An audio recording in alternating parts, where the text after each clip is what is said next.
Anda, preparador físico de Querétaro Femenil en la Liga MX.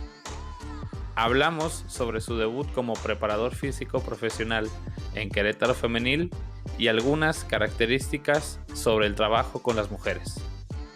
Nos cuenta también sus experiencias y dificultades de estudiar en el extranjero y sobre sus inicios en la preparación física. Bienvenidos a un episodio más de su podcast Pluma y Papel. Pues primero que nada, sí darte reconocimiento por el tema de el primer torneo que tienen el cuerpo técnico en el que estás con Querétaro Femenil, por el primer torneo en el que llegan y califican y llegan hasta semifinales. Yo siempre he creído que no nomás es cosa de una persona, sino es de todos, las jugadoras, el cuerpo técnico, los preparadores físicos, que a veces se habla poco de ellos, pero yo creo que merecen su espacio, su reconocimiento. Y quería darte ese reconocimiento, esa felicitación, porque lo que hicieron pues no fue nada fácil. El que un equipo que nunca había calificado lleguen, califiquen y hasta semifinales, y con una identidad de juego muy, muy identificada. Y no quería dejar pasar pues en este programa dejar de la felicitación para ti y para todo lo que conforma el cuerpo técnico. No, hombre, pues muchas gracias, te agradezco mucho, Fabricio, primero la invitación.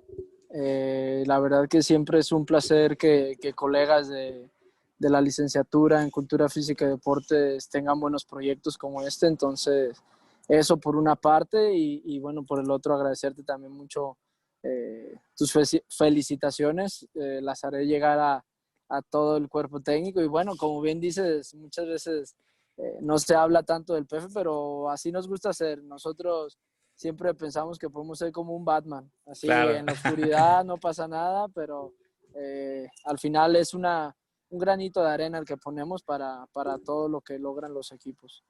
Claro, muchas gracias. Y ahora, el motivo de invitarte, pues fue más que nada el tema de todo el camino que te tocó hasta ahora que estás en Gallos Femenil. A mí alguna vez me tocó en una clase con el profe Damián, que te llevó el profe Damián a dar una plática. Te llevó a ti y a otra persona. Y ahí hubo 2, 3 pláticas en la clase y todo. Y incluso hasta me pasaste tu número y todo. Y desde ahí te seguí la pista. Estoy consciente de que pues fuiste estudiante de la carrera, te fuiste de intercambio, estuviste en Portugal, y ahora el tema de Gallos Femenil. Ahora, más que Sí. quiero empezar primero por el lado de el camino del estudiante, para los que nos van a escuchar que están estudiando también la carrera o van a empezar a estudiarla. ¿Por qué cultura física y deportes? ¿Y por qué la orientación para ser preparador físico? Ok, bueno, mira, tuve la oportunidad de jugar fútbol profesional. Sí. Estuve por ahí mucho tiempo en Chivas, estuve en Tecos, Toluca, La Piedad, en Vaqueros, que me parece que ya no existe. Entonces, llegó el punto en el que yo ya veía un poquito complicadas las cosas y tenía 3 amigos que estaban estudiando entre comillas, porque al final seguían jugando y pues iban poco a clase y todo. Y bueno, al final de estos 3 amigos, 2 decidieron que no era lo suyo, se salen, y el otro sí termina un poquito después que yo.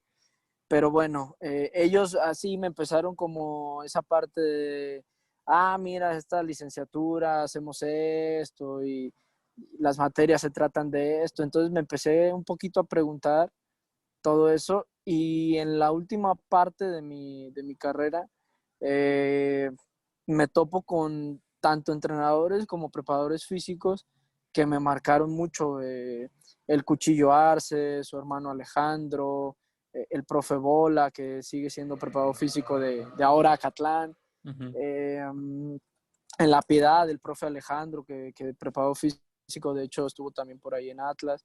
Y me surgían muchas dudas de, ay, ¿por qué hacemos esto? ¿Y para qué es esto? Y entonces me comenzaba a preguntar y bueno, al final cuando ya no me dio para seguir jugando fútbol. Dije, bueno, es hora de cambiar la página y ir por otra parte para seguir en las canchas. Contrario a lo que muchas personas piensan, yo creo que no todos somos futbolistas o deportistas frustrados. Hay quienes sabemos cerrar el capítulo y a lo que sigue, que fue mi caso de manera muy particular, que dije, bueno, di lo que tenía que dar y listo, ahora hay que buscar otras cosas, otros retos, y es como ingreso a la licenciatura en Cultura Física y Deportes.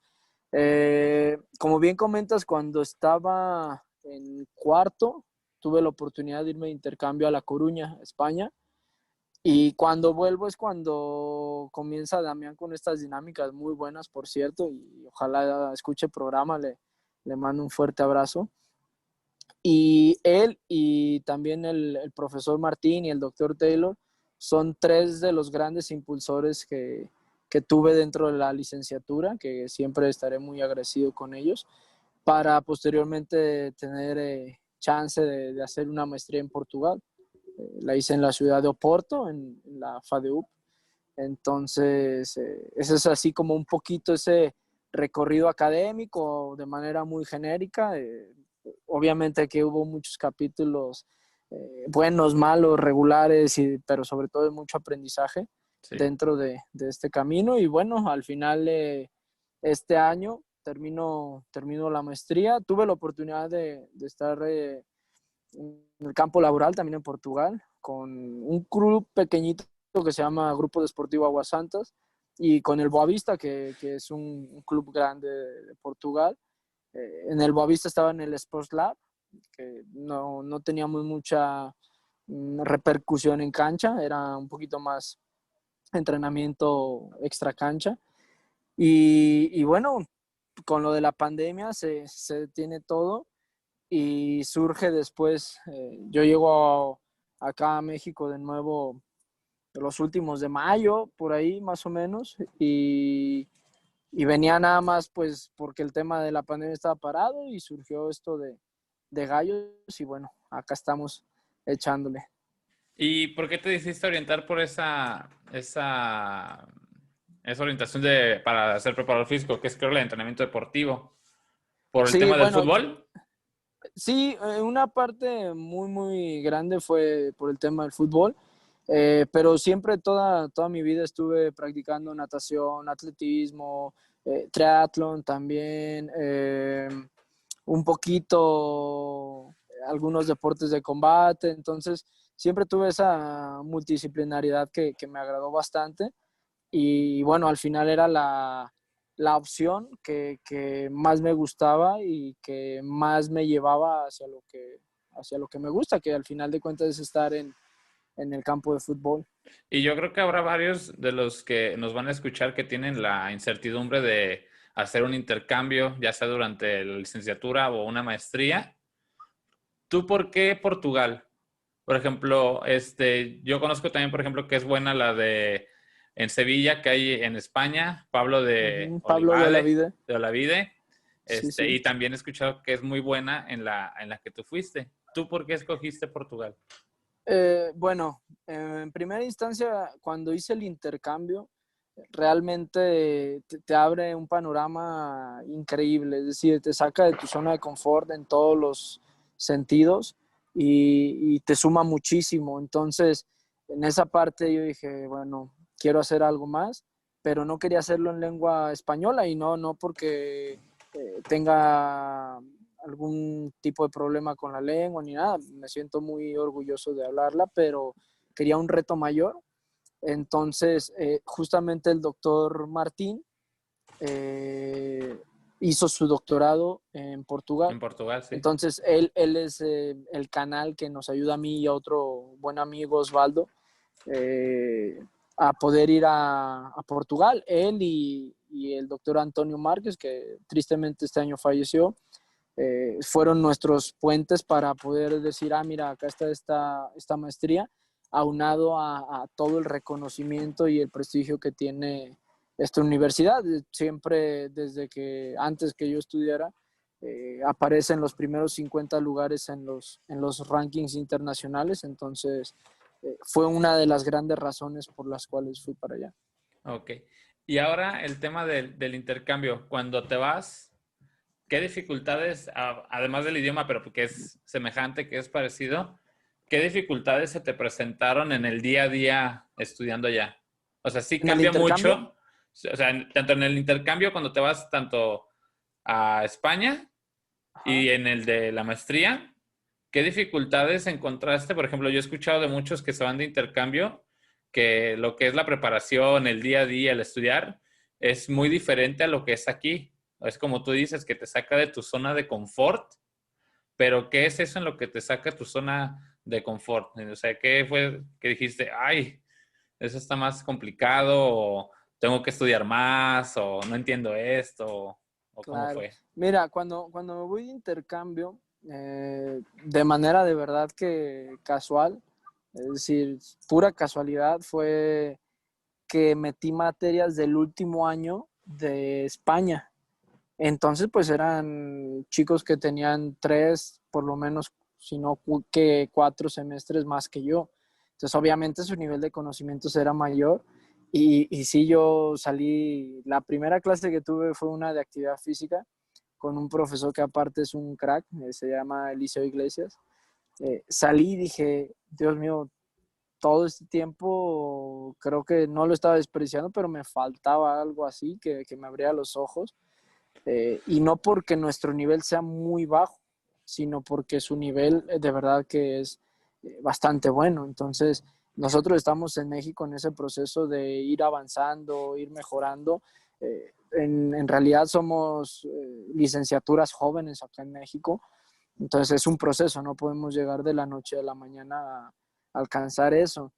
Y eso aunado a que de repente estás acostumbrado acá en México que si alguien viene, por ejemplo, de intercambio, siempre te acerca, le preguntas, oye, ¿necesitas algo? ¿Todo bien? Un gusto. Y allá no sé si era por mi color de piel, no sé, porque Ujú. pensaban que era una persona más que llegó ahí al aula y ya está. Entonces, un poquito esa parte de la comunicación, pero 2, 3 semanas y ya estaba. Y después en la maestría, si bien era otro idioma, creo que ya con esa experiencia previa me preparé lo suficiente para no tener un inconveniente en este parámetro. Y sí fue muy como un shock de realidad cuando llego a la primera clase y de repente nos hacen la típica dinámica de, no, pues a qué te dedicaste o por qué estás acá. Y entonces te encontrabas con gente que o como deportista o como entrenador o como ambas habían estado en Juegos Olímpicos y eran medallistas o habían tenido la oportunidad de ir a mundiales en su especialidad deportiva. Eh, la verdad que un nivel muy, muy, muy alto, preparadores físicos éramos 5 en clase, pero de esos 5 ya habían estado por lo menos en fútbol profesional 3, más yo que tuve la fortuna también de ya estar previamente, no como encargado, pero sí auxiliando en 2 terceras divisiones acá en México. Entonces el feedback del día a día era muy, muy, muy bueno. Y bueno, también los profesores de repente te tocaba una clase con el encargado de la selección portuguesa sub-17, con preparadores físicos que ya habían ido a mundiales, sido campeones de Portugal, que ya habían sido en alguna especialidad deportiva campeones mundiales, investigadores de renombre. No sé, por ejemplo, teníamos un profesor que es el profesor que tiene más artículos publicados en todas ciencias del deporte. Teníamos otro que su artículo es uno de los 3 más citados en toda la historia de ciencias del deporte. Y así te topabas con un sinfín de cuestiones que te hacían oír hacia el frente, porque si no te ibas a quedar y bueno, al final eh, era una inversión que no fue menor y que no podías desperdiciar ni esa parte del dinero, pero sobre todo el tiempo, que ese no vuelve, en no echarle ganas. Claro. Y sobre todo, En una clase con Martín, con el profesor Martín, él me Ujú. contaba que él tuvo de compañero a Mourinho, allá Sí, en Portugal. Y ya platicando ya después yo con él, yo me entero por él que para el título de entrenador allá les obligan, pues, el llevar educación física. Cosa... sí, y, Sí, sí, y, sí. y además de eso, hay algunos que no tienen que tener la licenciatura, sino como una categoría abajo, que es una carrera técnica de ejercicio, Ujú, que es como, sería aquí creo que igual una carrera técnica. sí, Pero sí es verdad que, por ejemplo, ellos para tener la licencia más alta, tienen que estar yendo durante 4 años más o menos a clases, a cursos, a prácticas y todo eso. Y la verdad es que sí, en esa cuestión, en específico de los entrenadores, es bastante bueno el nivel. Los preparadores físicos, al igual que nosotros, tienen que hacer licenciatura, pero a diferencia de que ellos sí están colegiados. Lastimosamente nosotros acá en México aún no. Y bueno, colegiado te sin falta refieres a lo mejor para los que no entiendan en el tema de unión, sindicato, todo eso, ¿no? exactamente, exactamente. Es decir, que nadie que sea ajeno a ese conjunto de universidades o entidades formadoras pueda prescribir ejercicio o trabajar en el área. Que ese Claro, es un tema que tenemos pendiente acá ya claro. desde hace un rato. Por lo mismo de que viene siendo una licenciatura joven. Sí, me imagino que eso, ojalá que nunca llegue a pasar por intereses, que sea simplemente que vamos a ir ahí con pasos, pero sí es necesario, porque al final de cuentas, eh, imagínate en el área fitness, que una persona que va, con todo respeto, 2 fines de semana, una certificación o 3 fines de semana, pueda trabajar igual y ganar igual que alguien que va 4 años todos los días a la universidad, Claro. O es lo una peor, locura. a mí me ha tocado que en gimnasios de aquí donde tienes tu casa, que a Gracias. los que van al gimnasio y que ya están acá súper entrenados y sale alguna vacante y pues van con él y, oye, ¿qué onda? ¿Te Claro. interesaría? Y jalan y los ponen a jalar y Sí, sí, ponen sí. a prescribir el ejercicio en la forma en la que el que los entrenó le enseñó. Y así van muchos también así, pero el tema es que aquí nadie lo regula. Sí, exactamente. Y que además termina por ser una competencia desleal, porque Ujú, alguien que se prepara no va a cobrar 10 pesos, claro, va a ir quizás por 20. Y las personas que no se preparan, bueno, van a decir, sí, dame los 10, perfecto, es más, te cobro 8. Entonces termina también por ser un poco desleal, pero bueno, claro. ojalá vayamos avanzando en esa parte. Ojalá que sí, porque, por ejemplo, yo siempre tengo el debate que le aprendí con la maestra Ana Isabel, Sí, claro. el tema de que los que impartan o prescriban ejercicios sean titulados. Yo después este debate lo llevo a mi círculo social y yo les explicaba, tú imagínate que tienes un problema cardíaco y te dicen, te va a operar, pero no está titulado como médico. ¿Te operas? Exacto. Y dicen, no, es que está muy, muy fuerte. Le dije, no, es que así es. Le dije, ¿por qué con el que te enseña a levantar pesas no importa quién es? Pero el que te va a operar el Claro, corazón sí tiene que importar. Y siento que los dos te van a repercutir en la salud. exacto. Al final, muchas veces, no sé si por cultura, no sé si simplemente porque no nos ponemos a pensar, pero decimos, ah, bueno, no pasa nada, pero al final tú estás yendo para tratar de tener una mejor salud y cuando no Claro, vas con alguien capacitado, terminas por tener una peor salud y hay problemas irreversibles, de verdad. claro, Esto es algo serio, pero bueno, vamos ahí poco a poco y creo que el mayor ruido que podemos hacer es que las personas egresadas tengamos esa responsabilidad de trabajar con la mayor calidad posible. claro.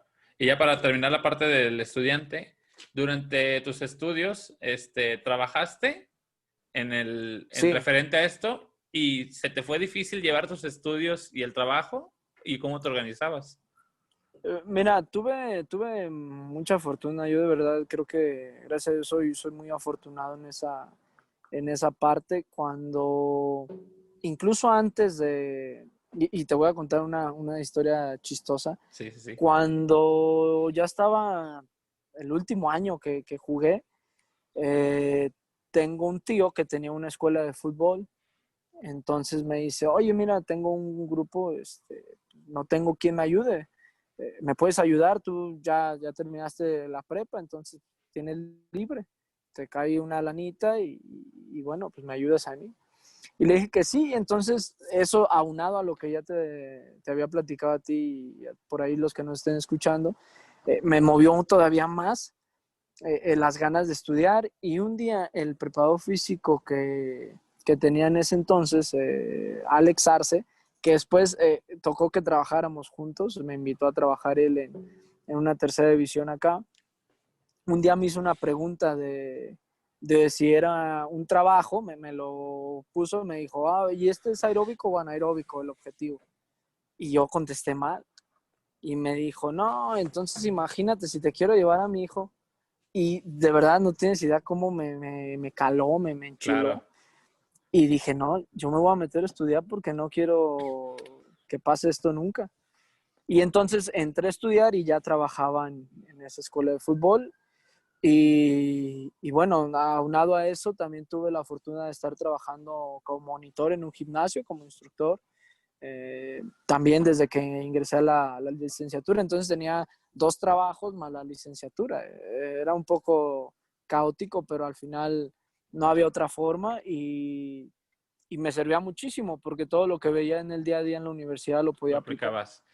¿Y tú recomiendas que trabaje el estudiante? Porque, por ejemplo, yo me he topado compañeros o conocidos que deciden no trabajar y dedicarse 100% a la licenciatura, que no está mal, pero yo me he topado en mi trabajo, por ejemplo, que ya titulados y viene siendo su primera experiencia y como todos tenemos errores, pero se Claro. empiezan a llevar apenas esos golpes de realidad una vez que ya acabaron la licenciatura y muchos me ha tocado ver que hasta o los corren o ya no quieren así, qué sé yo. Entonces, ¿tú recomendarías que sí busquen trabajar de eso, aunque sea yendo de a gratis una vez por semana, aprender a mirar para que cuando ya estén titulados ya traigan cierta experiencia a la hora de salir al campo laboral hasta para competir un puesto? Claro, mira, yo creo y que no se malinterprete, no quiero decir que el que es deportista o exdeportista de alto rendimiento es mejor que el que no, pero sí te da ciertas experiencias que después cuando las refuerzas con una parte científica que te da la universidad, entiendes, por esta razón es que aquellos ejercicios hacíamos tal o tal repetición. Entonces, eso te ayuda. Pero después, yo creo que la parte de trabajar también es de necesidades. Al final, gracias a Dios, no tenía yo la necesidad enorme de trabajar, pero hay personas que sí, que si no trabajan, no tienen la posibilidad de costearse el estudio. Entonces, eso por una parte. Después, la cuestión de la práctica, pues al final es fundamental. Para mí lo mejor es esa praxis, es decir, esa cuestión de poder poner en práctica toda la fundamentación teórica que tienes día a día es buenísima. Y como dices, a mí yo también me topé con muchos colegas que nunca tuvieron o la oportunidad o las ganas de trabajar y entonces cuando salíamos o en los últimos semestres que por ahí les tocaba alguna clase práctica, les costaba bastante.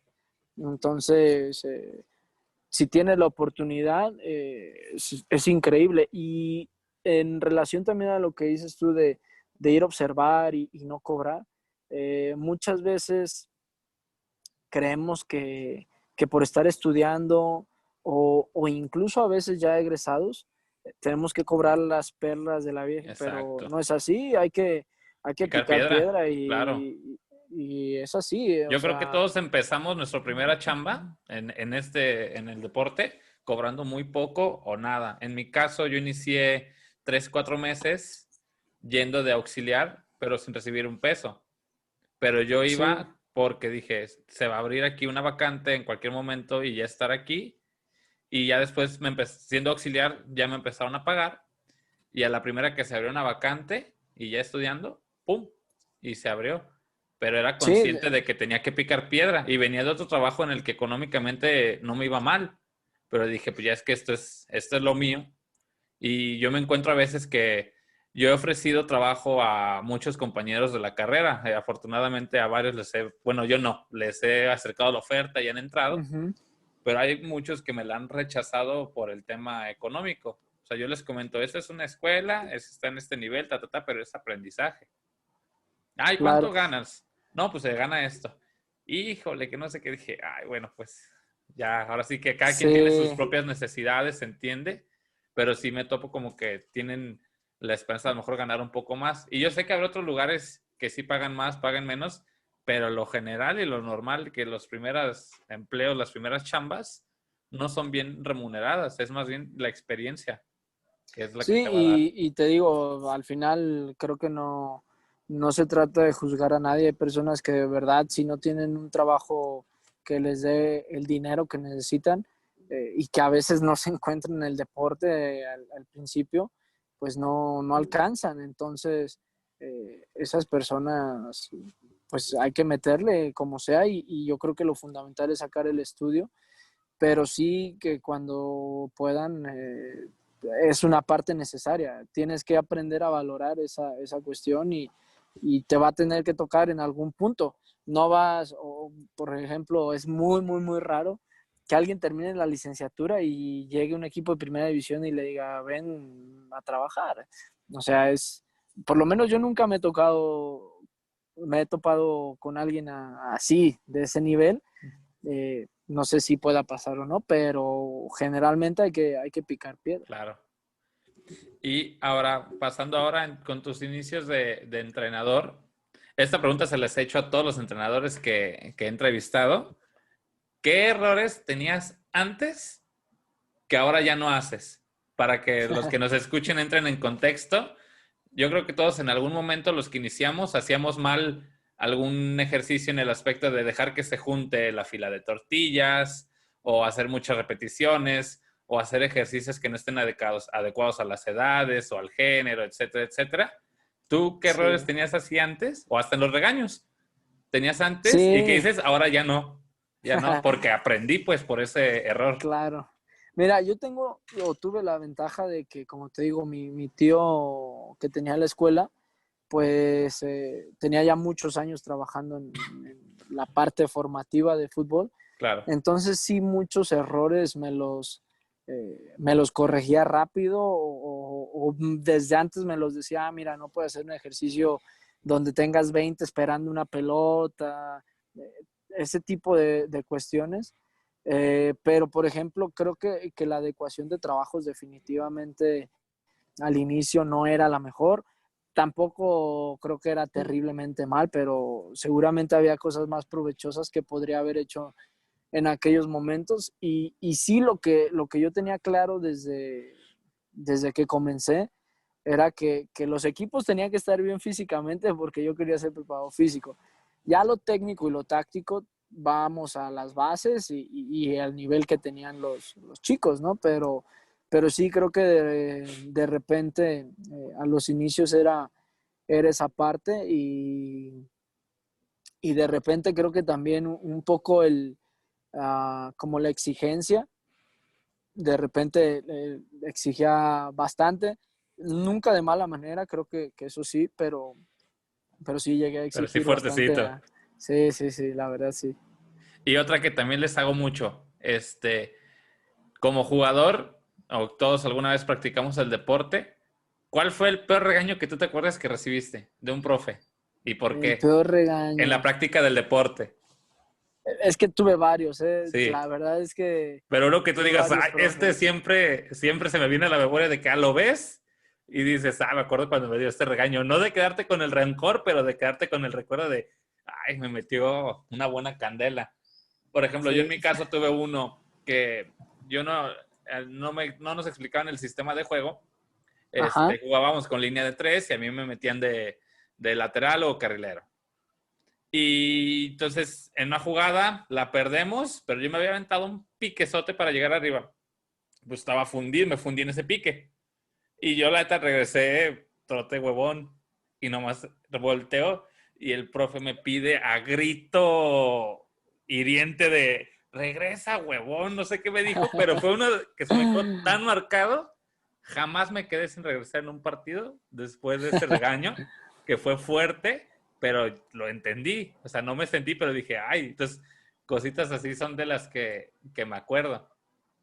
Pues fíjate que tuve varios, la verdad que no es que fuera un jugador desordenado Eh, tácticamente, pero sobre todo creo que en cuestiones de no me gustaban las personas autoritarias y siempre preguntaba el por qué o para qué y había profesores que no lo soportaban y bueno, entonces me tomaban por mal esa parte, pero al final claro. yo era así y ya estaba.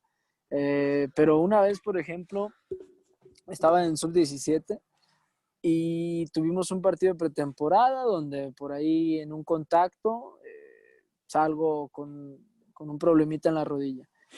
Entonces estoy fuera, me parece que 2 semanas o 3, y vuelvo la semana que iniciaba el torneo. Entonces no alcanzan a llegar los registros de algunos jugadores y me dicen, bueno, pues vas a viajar porque tenemos que completar la banca. Perfecto, era Monterrey contra Tigres. Entonces viajo y yo estaba en el vestidor tranquilo, sin problema. Yo dije, seguramente no voy a jugar, tengo 3 días de entrenamiento. Y resulta que el lateral que iba a jugar, porque me metían de lateral, estaba expulsado del último partido del torneo anterior. Entonces me dice, pues cámbiate Miranda porque vas a jugar. ¿Cómo? ¿Cuándo? ¿Qué? Y obviamente estaba hecho pedazos Claro. físicamente, a nivel de la percepción táctica estaba mal. Y a los 25 minutos me sacaron y me gritaron de todo, pero bueno, al final hice lo que pude con lo que tenía, pero sí me acuerdo mucho de eso. Ok, y ahora, además de estar con los conocimientos que adquiriste durante la carrera y en tus inicios entrenando, ¿de qué otra manera te nutrías de conocimiento? ¿A qué fuentes acudías? Además de la que ya nos contaste de tu tío. Y te pregunto esto porque todos en este ámbito iniciamos pues, como entrenadores de fútbol en escuelitas, o yo creo que la gran mayoría de los que nos dedicamos a esta orientación la única chamba que hay es entrenador de fútbol para los que queremos ser preparadores físicos. So, Sí, podemos tener muy buen mira, conocimiento en la preparación y a lo mejor en cancha, a los que no les tocó jugar profesional o cerca de, se tienen que nutrir viendo juegos o leyendo ciertas cosas, qué sé yo. ¿Tú cómo te preparabas además de lo que ya recibías en la licenciatura? mira, yo por ejemplo era chistoso, pero eso hacía. Tenía 2 equipos en los que fungía como eso, como lo que dices en los inicios, que tienes que ser preparador físico, entrenador, auxiliar, doctor, fisio, secretario Psicólogo. técnico, todo. Y después en las categorías mayores, yo iba y les decía a los profes, oye, ¿quieres que te ayude en la preparación física? Porque trabajaban otro horario. ¿Quieres que te ayude? Yo los activo, yo les pongo la carga física. Y no cobraba un peso, por eso extra. Y yo llegaba antes o me quedaba después de mi categoría a hacer esa parte. Y bueno, al final era una manera de practicar. La otra es que también tengo la fortuna de tener muchos amigos que están ahorita en primera división, todavía activos. Y siempre era, oye, dame chance arréglame para ir a ver un entrenamiento, ¿no? Oye, dile al PF que si puedo platicar con él, ¿no? Por ejemplo, Carlos Cisneros, que ahorita estaba en Toluca Y ahora y están chidas en ahorita está en Chivas pretemporada. otra vez. Ajá. Siempre me ha ayudado muchísimo. Jugamos juntos como, no sé, 6 años y siempre me ha ayudado muchísimo. Por ahí algunos amigos que estuvieron en Toluca también, mismos de Querétaro, que me hacían el favor de eso, de repente venían a la ciudad y, oye, puedo ir a visitarte y me dejas platicar con el PF, ¿no? Pues sí, el profe que tuve en Vaqueros al último, ha sido auxiliar de Miguel Fuentes mucho tiempo, entonces también siempre trataba de ir y platicar con esos PFs. Y también creo que yo tuve en segundo semestre al profe Martín. Ujú. Entonces, a partir de su clase, yo supe que había que leer en muchísimos lugares más que F Deportes, con todo respeto, y Wikipedia y todas las cosas Claro. cancheras que tenemos al inicio. Y entonces también esa parte de la consulta de libros me ayudó muchísimo. Y también, por ejemplo, el profe Berardo de Acatlán, muchísimo, es una persona abierta que muchas veces acá en la preparación física pensamos que descubrimos el hilo negro y no queremos compartir mucho. Al final, bueno, a mí me gusta, pero hay personas que no.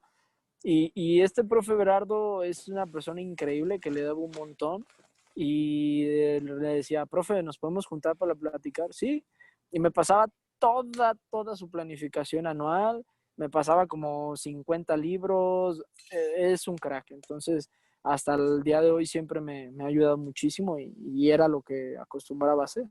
Tocas un tema interesante con el tema de las fuentes. Si me escuchas ahí, ahí está. Sí. Por ejemplo, a mí en mi caso, pues yo vengo de una familia de preparación física desde la generación de mi abuelo, con el tema, él estuvo en Chivas con Alberto Guerra, ahora Ujú. con mi tío Alan. Entonces, tengo el privilegio de tener esa fuente, pero yo cuando me acerco a preguntar, en vez de decirme es así, me recomiendan el libro o el artículo o la página o el video para que se genere el hábito de investigar. Claro. Hay muchísimos libros de iniciación, los típicos de 1000 ejercicios de juego con pelota y todo eso, creo que todos los hemos leído. Y aparte ahorita yo he encontrado unas fuentes en Twitter, sobre todo para lo que viene siendo fútbol formativo, que de hecho lo Ujú. vamos a entrevistar, se llama Fútbol Base 10, está en Twitter, es de España, trabaja en Valencia el profe, en el que se está empezando a compartir mucho conocimiento sobre la formación, cosa Ujú. que aquí todavía yo veo que en México nos falta un poquito. Hay dos, tres que lo están empezando a hacer, pero no hay mucho conocimiento todavía palpable para que cualquiera lo pueda agarrar.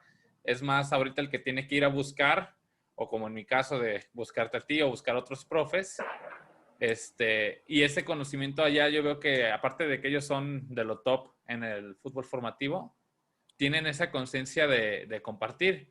Hablaba Sí. en otra entrevista con este ruso, de lo que tú también mencionas, del tema de que a veces este trabajo a veces llega a ser un poco envidioso y que no entendemos por qué. Yo le explicaba una anécdota de cuando trabajaba yo en restaurantes, que los chefs son un círculo que comparten todo. O sea, en vez de Ujú. decir, no, no te paso mi receta porque es de mi restaurante y esto es lo que me hizo despegar, y al contrario, se comparten todo porque todo ya está inventado, al igual que con nosotros.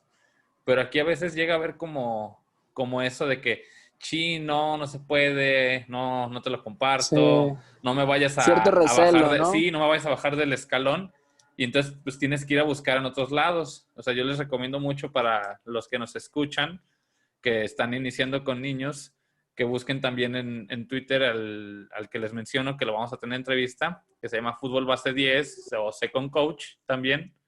Y comparten, aparte de que comparten ejercicios, comparten como hasta las formas de lo que tiene que Ujú. ser un entrenador, las formas, los valores y todo eso.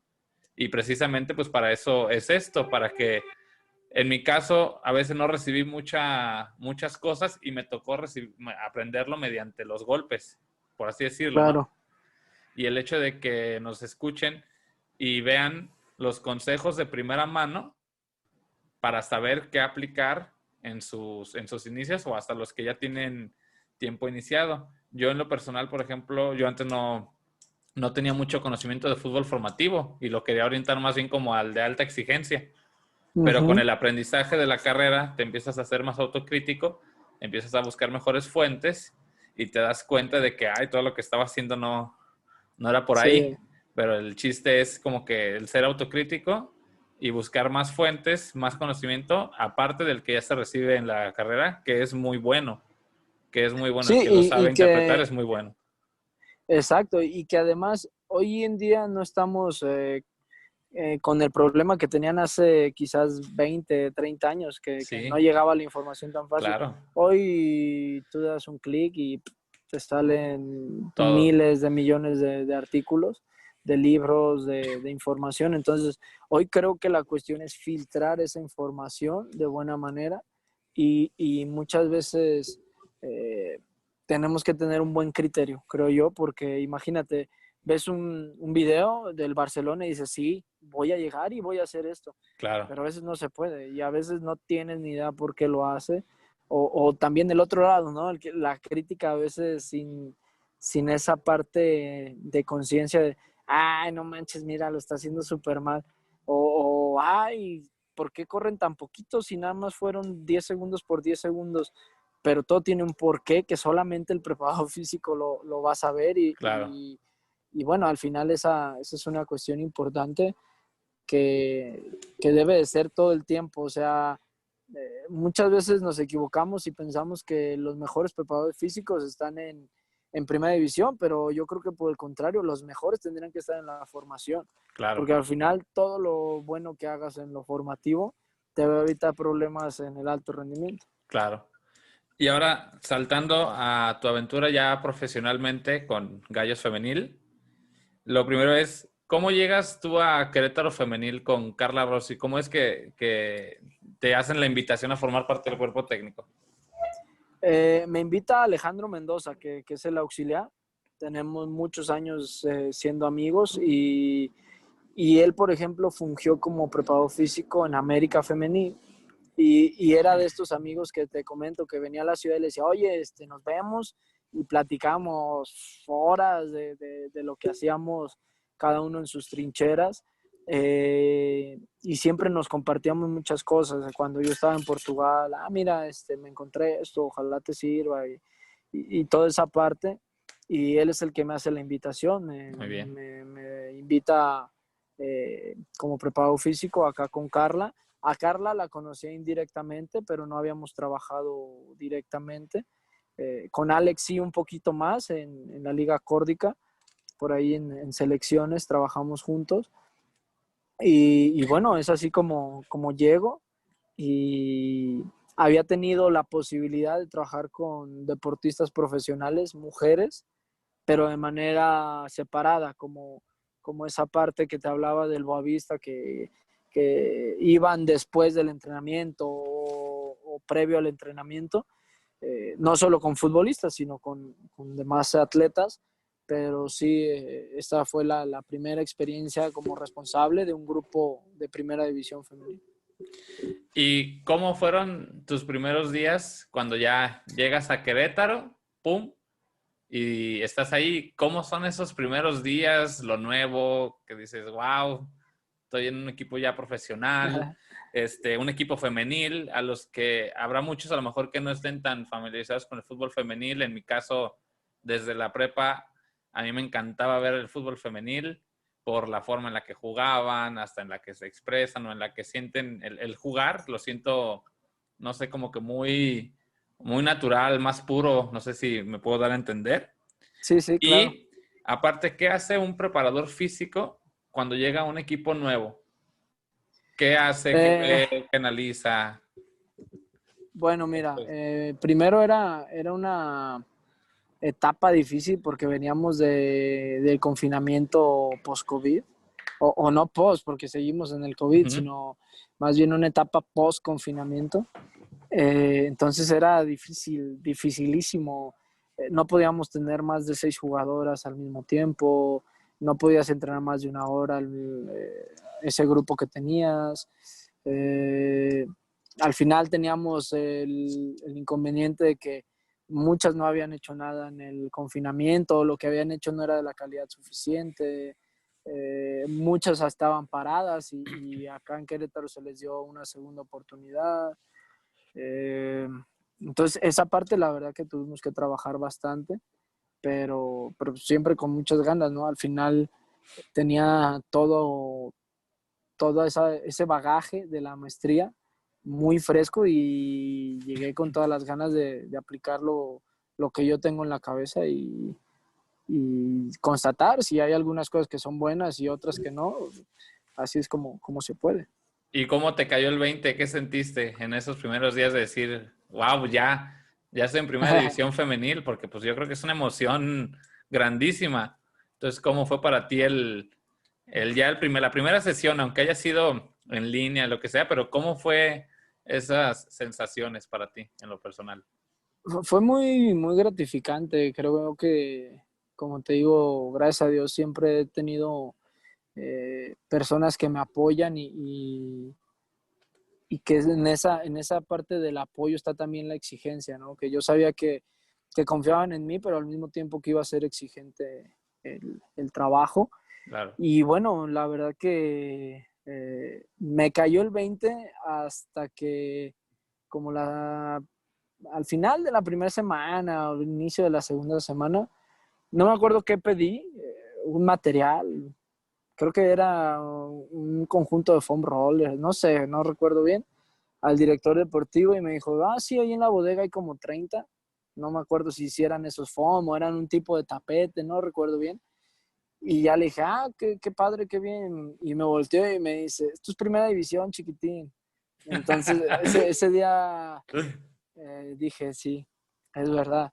Y sí que después siempre sigues, y yo creo que positivamente, con ese nervio, con ese, prepartido, nos toca Claro, este rival y todo, pero bien, bien, bien, la verdad qué bastante bueno. bien. Y ahora entrando en temas más técnicos para los que nos escuchen, me recibí esta pregunta de varios para podértela hacer llegar, es si es distinta la preparación física de un equipo varonil a un equipo femenil. Dándole un poco de contexto a esta pregunta, insisto, hay muchos que no siguen el fútbol femenil o los que lo siguieron en sus inicios, yo creo que tenían otras perspectivas o otras ideas del fútbol femenil y cuando lo ven como que sienten a lo mejor decepción, mal hecho visto de mi parte, porque a lo mejor esperaban que fuera semejante al varonil, pero no toman en cuenta que cuando sale la liga femenil y a la fecha, no han tenido esa formación que tiene un varonil, Ujú. proceso sub 11, sub 13, sub 15, sub 17, y esta liga la empezaron a abrir y no tienen ese proceso. Y por ejemplo, mencionando un caso, se veía mucho antes el tema de los goles de lejos, que las porteras no llegaban y decían, Sí, ay, es sí. que la portera es malita y no, es el tema de que nunca han tenido un trabajo profesional de potencia que le permita Ujú. a su cuerpo llegar más arriba. Ahora se ve menos. Ya se ven Claro. más trabajadas las porteras en ese aspecto, para decir un ejemplo. Y todavía faltan varias cosas, pero por lo mismo de que llevan poco en eso de profesional, en esa alta exigencia, en esa forma de trabajar. Entonces tuvimos Sí, en esa duda, ¿qué cambia de la preparación física del varonil al femenil? mira, son varias cuestiones. Obviamente la fisiológica, que Claro, va a ser diferente. Una mujer tiene una frecuencia contráctil menor. Por ejemplo, siempre va a tener problemas en un valgo momentáneo cuando está en fases aéreas, cuando va en su carrera. Tiene hiperlaxitud en la mayoría de sus articulaciones naturalmente, es decir, no es que la eh, adquiera con el entrenamiento, sino que naturalmente es ya la así. trae. Exacto, entonces todo ese tipo de cuestiones te condiciona a hacer ciertos trabajos que quizás en varonil no tendrías que repasarlos tanto. Por ejemplo, quizás en varonil la progresión de la pliometría debe ser un poquito más rápida que en femenil. En femenil tienes que pasar más despacio por ciertas etapas desde mi punto de vista para que la pliometría tenga un mayor éxito y sea de verdad un trabajo pliométrico de calidad. Entonces sí, definitivamente es diferente, pero hay otras cosas que son idénticas. No sé, la cuestión táctica es idéntica, es decir, se exige tácticamente en ambos sexos o en ambos géneros. La cuestión táctica, por ejemplo, creo que me fui. Ahí ya Aquí está, ¿verdad? estamos. Sí. La cuestión táctica seguida de la técnica, como bien dices, bueno, en varonil existe un proceso mayor y eso hace que quizás técnicamente sean un poquito más, no sé si mejores, pero que Finos. se vea diferente, Ujú. exacto, porque bueno, motrizmente esa cuestión de las horas de práctica y de la cualidad o la calidad de la práctica también termina por ser determinante. Y bueno, aunado a esto, cuestiones como en la preparación física, definitivamente se tiene que analizar las demandas físicas de cada una de las jugadoras. Y, por ejemplo, en varonil es muy normal pasar los 30 kilómetros por hora en algún sprint. En femenil no tanto. Hay pocas jugadoras que pasan estos rangos, pero bueno, al final es esa parte de ir poco a poco entendiendo y tener esa parte de una base científica que puedas desenvolver después en la práctica. Yo soy de los que piensa que en el fútbol femenil, dentro de 5 a 7 años, se va a ver una gran mejora por lo que ya se está trabajando en muchos equipos con los equipos pilotos o los equipos menores y que ahora sí, como ya se creó la liga, pues ya están recibiendo una preparación muy adecuada desde pequeñas, por así decirlo, y siento que la liga va a dar ese brinco y se va a ver mucho mejor ya en ese lapso de tiempo por el tema del proceso a lo que ahorita ya está muy bien, pero a lo mejor hay dos, tres detalles que se notan, pero yo lo atribuyo a eso, a que no tuvieron el proceso que tiene un varón, hasta el simple hecho de la escuelita de fútbol, que lo típico que vemos es de que no hay muchas escuelas de fútbol femenil y muchas niñas que Sí, juegan con los equipos de los varones, hasta la prepa, que es donde ya hay selecciones de femeniles, por lo menos aquí en Jalisco, y hasta no tienen la misma participación que un varonil. Podrán entrenar, pero también como que se les separa un poco y todo es por esa creencia de que a lo mejor la niña no puede y todo eso que para mí está muy equivocado. Y entonces empiezan a tener una preparación un poquito más exigente en prepa, si siguen su carrera, universidad, pero ya el profesional pues ya es totalmente distinto. Y ahorita las que sí, están en preparación ya están teniendo esa ventaja que a lo mejor no había antes. sí, exacto. Al final, por ejemplo, hoy tenemos jugadoras de 28, 30 años que no pudieron tener ese proceso que quizás las jugadoras que tenemos en primer equipo de 17 años, que quizás van a llegar a los 27 ya con 10 años de estar en primera división, va a haber esa diferencia, pero es un proceso, no podemos llegar a esos parámetros solo porque sí. Ujú. Sí, y otro tema también es el tiempo que lleva de ser una liga profesional el varonil y el femenil. El varonil pues tiene más de 100 años y la femenil tiene, corrígeme, 3 4 años de haber Cuatro, nacido, cuatro. 4 años. Ajá. Entonces, yo creo que más bien es también nutrir de ese conocimiento a los que ven femenil y entiendan el por qué. Porque como ellos ven, es profesional y ya tiene que ser así, pero Ujú. no, pues lleva un proceso y en donde yo me doy cuenta que es súper palpable es el tema de los goles de larga distancia. Se llega a presentar todavía de vez en cuando, pero no con esa frecuencia que el primer y segundo torneo. Yo me acuerdo tiros de medio Sí. campo, pum, gol. La portera no era por mala calidad, no tiene ese trabajo todavía que ahora ya han tenido. Sí, sí, indudablemente. Y aunado a esto también la cuestión de esa presión de trabajar en primera división. Al principio no todo el mundo la podía Llevar. percibir o Uh -huh. llevar exacto de buena manera y hoy en día ya es diferente, ¿sabes? Día a día yo tengo también la oportunidad de repente de ayudar con Primera División Varonil y ya hay más similitudes en muchas cosas entre ambos géneros. Claro. Y ahora, saltando al tema de planificar, ¿cómo se empieza a planificar una temporada y qué método utilizas para entrenar? En el tema de cómo empiezas a planificar tu temporada, ¿cómo es esa organización con el cuerpo técnico para definir el trabajo de pretemporada Ujú. y en tu forma de entrenar, ¿qué método utilizas para entrenar? Mira, la pretemporada del torneo pasado, como te digo, fue atípica Sí, totalmente porque aunque quisiéramos tener contenidos específicos, no nos dejaban los protocolos. claro. Entonces hubo que esperar algún tiempo de más del que nosotros deseábamos para esa parte. Pero sí, después, al día siguiente de cada partido, nosotros hacemos un regenerativo y un compensatorio para los que no tuvieron tantos minutos.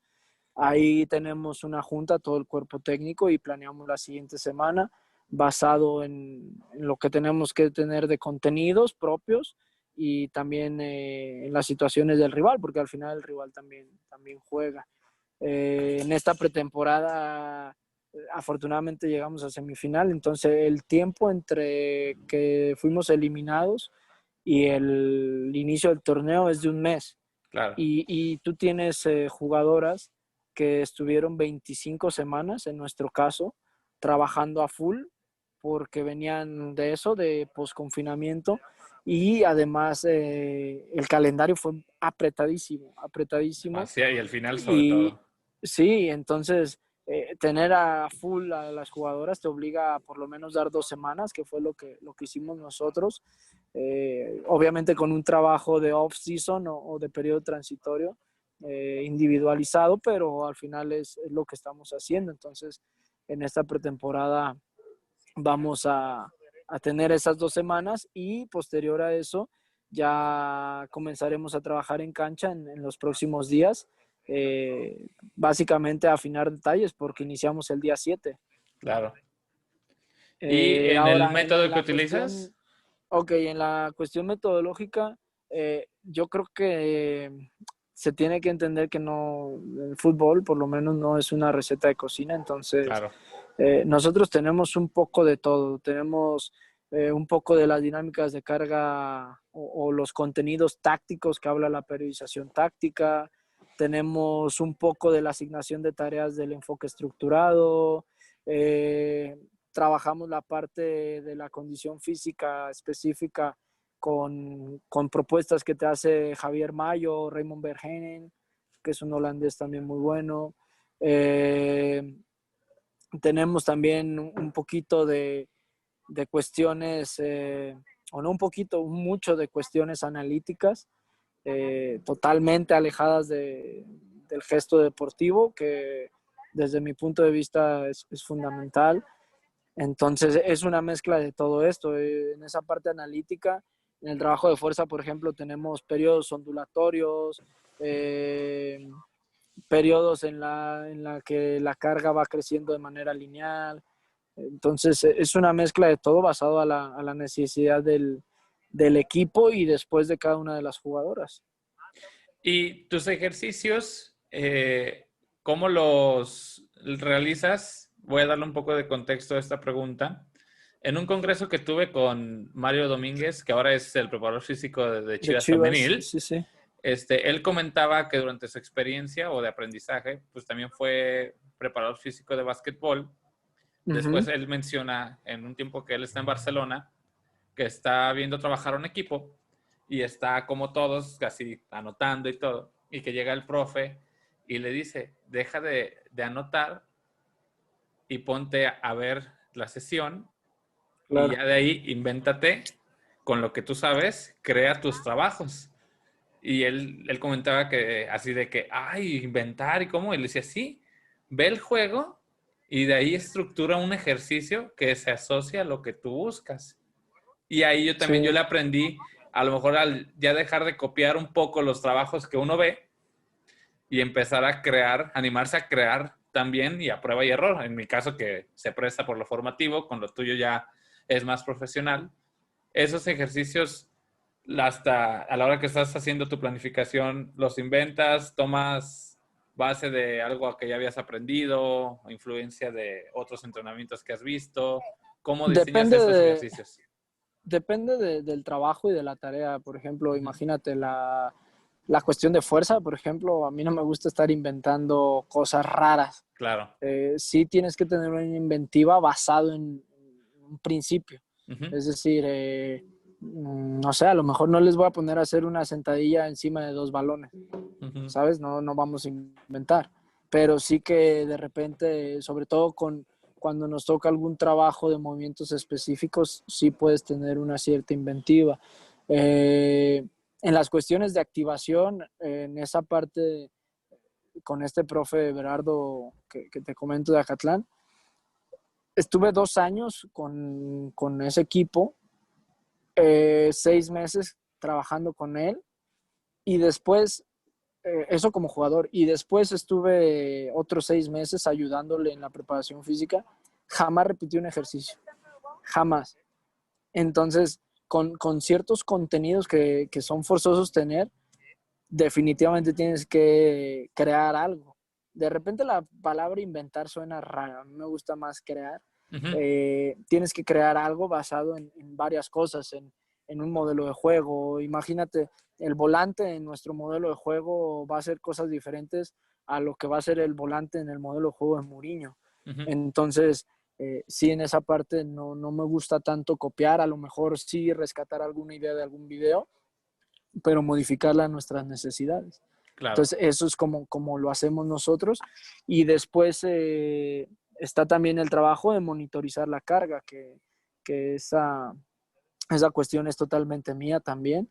Y bueno, hay contenidos que ya trabajan el entrenador y el auxiliar, ujú. y yo tengo que monitorizar eso para saber, mira, que esta jugadora ya se nos pasó un poco en este aspecto, hay que modificarlo, hay que sacarla, bla, bla, bla.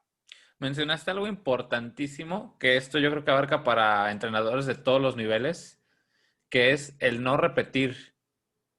¿Por qué? Porque yo lo considero importantísimo por el tema de que hasta el entrenado se llega a aburrir. Ay, otra vez lo mismo, trae zigzags y velocidad. Siempre es el mismo calentamiento. O hasta el calentamiento de los partidos de que, pues siempre lo mismo, la filita, pasecito y me muevo. ¿Por qué es Sí. importante? Yo lo considero importante, pero me gustaría que lo explicaras para los que nos escuchan. ¿Por qué no repetirlos? ¿Por qué darle esa variedad? Mira, yo creo que no es necesariamente el no repetir, sino el cómo no repetir. Es decir, tú obviamente tienes que repetir ciertos contenidos porque si no jamás los vas a dominar, Claro. pero el cómo desenvolver esos contenidos es el que puede variar bastante. Y al final, imagínate, si tú tienes que hacer que en tu activación hagan una parte coordinativa y después den un pase, ese pase es lo que tienes que variar, a veces a la derecha, a veces a la izquierda, a veces en Las diagonal, formas, claro. exactamente, pero al final vas a tener siempre la tarea coordinativa y la tarea técnico-táctica. Ujú. Entonces, en esa parte sí me gusta darle variedad, pero sí, definitivo, hay que repetir siempre los gestos que tú buscas para una mejora. Entonces, creo que ahí para mí radica la importancia. Sí, claro, porque, por ejemplo, tiene poco que yo me animé ya a agarrar niños también más chiquitos y te das cuenta que ellos se aburren facilísimo.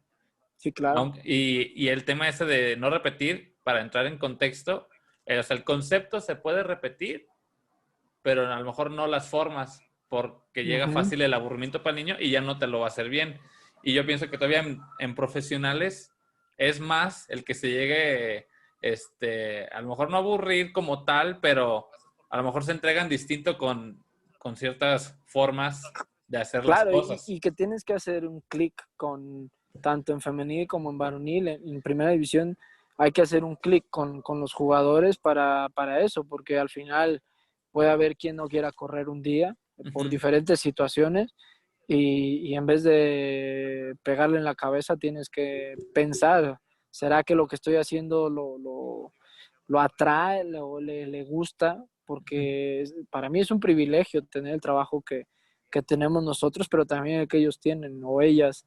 El ir y entrenar y vivir de eso es increíble. Entonces, cuando llegan a la cancha, tú tienes que hacer que ellos o ellas tengan un buen momento, pero con contenidos significativos además.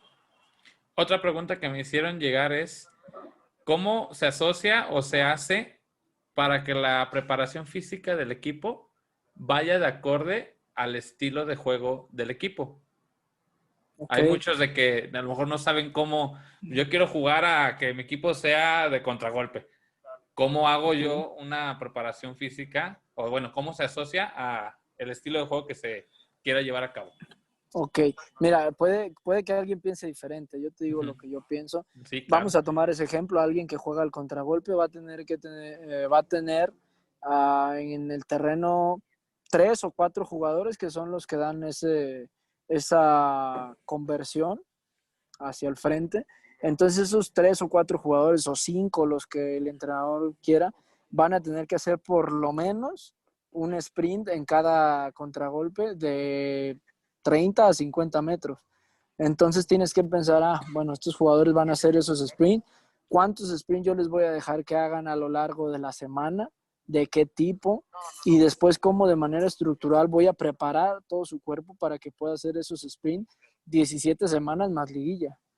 Entonces, ese es uno de los ejemplos. Ahora, en un equipo que juega el contragolpe, seguramente su línea de atrás va a tener que ser bastante buena.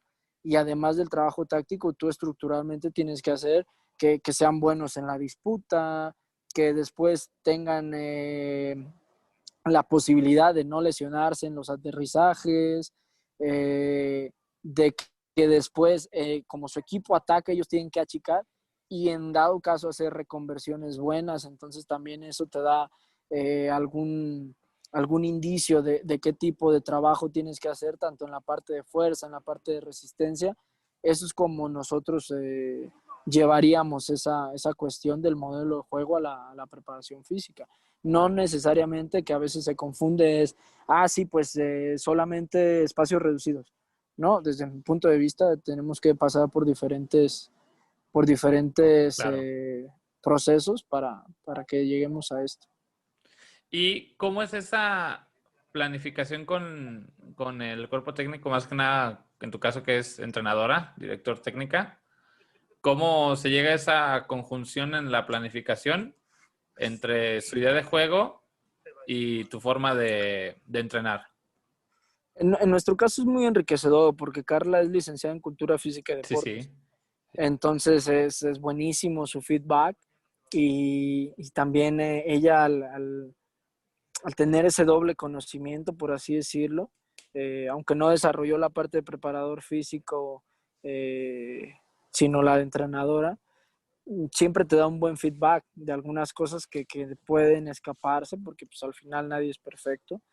Pero siempre esa parte es muy, muy enriquecedora. Después, el cómo nos organizamos, ella tiene sus ideas. Imagínate, si un día quiere hacer alguna variante táctica con algún sector, me dice, tal día vamos a hacer esto. Entonces, nosotros modificamos para saber. Imagínate, si ese día van a hacer los volantes mucho high speed running, que son carreras arriba de 21 kilómetros, pues no le voy a poner yo demasiados high speed running extras, ¿sabes? Vamos a mediar esa parte. Entonces, es importantísimo el que nos comuniquemos para saber qué vamos a trabajar y también el conocernos. Yo ya sé lo que le gusta a ella, cómo le gusta trabajar y cómo podemos sacarle partido en todos los aspectos. Y mencionaste un buen dato habrá muchos que no sepan. Carla Rossi, pues estudió la licenciatura aquí en Jalisco, en Guadalajara, en la UDG. Sí, sí, sí. Es de aquí. Yo también tenía antes, a mí se me hizo muy conocida Carla Rossi cuando yo la vi en Tijuana. Ajá. Yo la veía, y decía, yo como que la ubico. Y hablando con un amigo, le dije, oye, Carla Rossi que está en Querétaro, ella era la que iba a jugar o que por lo menos iba a platicar al parque, acá hay un parque por tu casa que se llama Parque El Pulpo. Gracias. Y me Ajá. dice, sí, sí, sí, es hermana de Fede. Dije, Carla, dije, con razón ya lo ubico. Y creo que fue compañera de generación de mi tío. Muy Y probablemente, sí. sí, sí, según yo sí, porque me comentaba Alan también. De hecho, también, por ejemplo, Karen, la entrenadora de Ajá. porteros, ella fue jugadora de mi tío acá en Mira. selección en VM. Entonces, Ajá, lo que fue exacto. Karen, Ro Hernández, de acá de Atlas Femenil, la Sí, que jugó sí. de lateral, también estuvo ahí, y Fer Elizondo, la que es Ajá. delantera o contención de Tigres Femenil, estuvieron ahí. Y lo que yo me doy cuenta que mucho del tema femenil hay muchos que están saliendo de acá de esta zona del país. Nada más, nada menos que Scarlett ahora que llegó a Ujú. León. Sí, Scarlett, de hecho, sí. trabajó en donde yo me encuentro trabajando laboralmente ahorita. Ajá. Ella, tengo entendido que ella empezó ahí. Y también pasó Sí, por yo creo que Fórdica y todo eso. también, exacto, yo creo que también es el hecho de que Ciudad de México, Monterrey y Guadalajara tienen la posibilidad de que las universidades tengan una mejor infraestructura que en Claro. algunas otras partes del país y eso facilita que el fútbol femenil que viene de las universidades recientemente encuentre en esas ciudades un poquito más de auge. Seguramente va a llegar el punto en el que ya no van a nutrirse de las universidades, sino como tú decías, de la formación que tenga cada uno de los equipos. Y ya para acabar, Efraín, y agradecer todo el tiempo que nos has dado, unas últimas dos preguntas. Una que es a debate general, que muchos hasta me han mentado la madre por lo que pienso. Yo soy de Ajá, los que piensa que es un desperdicio el calentar en una sesión mandando a trotar. Y quiero ser muy específico, para calentar, para una sesión, el mandar a trotar nomás a dar vueltas al campo. Yo uh-huh, argumento, en nuestro caso en el fútbol infantil formativo, que pues no tenemos tantas sesiones. Tenemos 2 o 3. Entonces le das de 10 o a 15 minutos a que nomás le vayan a dar vueltas al campo. No hace nada más que eso. Entonces yo argumento que ese tiempo que están calentando no te genera nada, no te gana nada que sea importante y lo puedes usar en otro tipo de calentamiento, a lo mejor un trabajo coordinativo con balón, por dar un ejemplo, y claro. aprovechar ese tiempo. Muchos dicen que sí por el tema aeróbico o por el cotorreo y todo eso. Le digo, pues ese cotorreo puedes hacer un calentamiento recreativo. Claro. Puede ser un Mira, recreativo y donde se preste el cotorreo también. Pero claro. también viene el argumento de que así les enseñaron. A mí en mi caso también me tocó calentar muchas veces así. Yo me imagino que a ti también, que te mandaban a calentar, a trotar. Sí, las ¿Tú qué menos, opinas ¿eh? de eso? La verdad que tuve buenos profes Ujú. y buenos PFs también. Ojalá no se me corte porque ya la batería anda ahí en las últimas, pero Ok, yo creo que en el fútbol formativo hay cosas más enriquecedoras, definitivamente.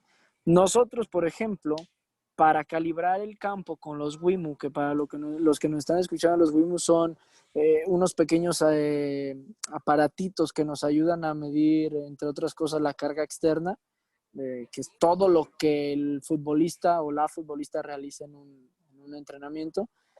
Se tienen que calibrar en marcar la cancha, porque después podemos nosotros ver en tiempo real lo que están haciendo. Entonces yo las mando a correr una vuelta el día que necesito calibrar la cancha. Por ejemplo, si un día se va a hacer algo táctico, van y trotan una vuelta. O cuando tengo tiempo, que ya está todo listo y no hay ningún problema, pues sí tomo un Wimo y el que corre soy yo y ya está. Pero esa sería una justificación del por qué dar una vuelta. Ahora, dar claro, 80 vueltas para mí es injustificable. claro. Y el tema llegas tú en tu forma de trabajar, yo creo que todos o muchos hay, el tema de trabajos recreativos.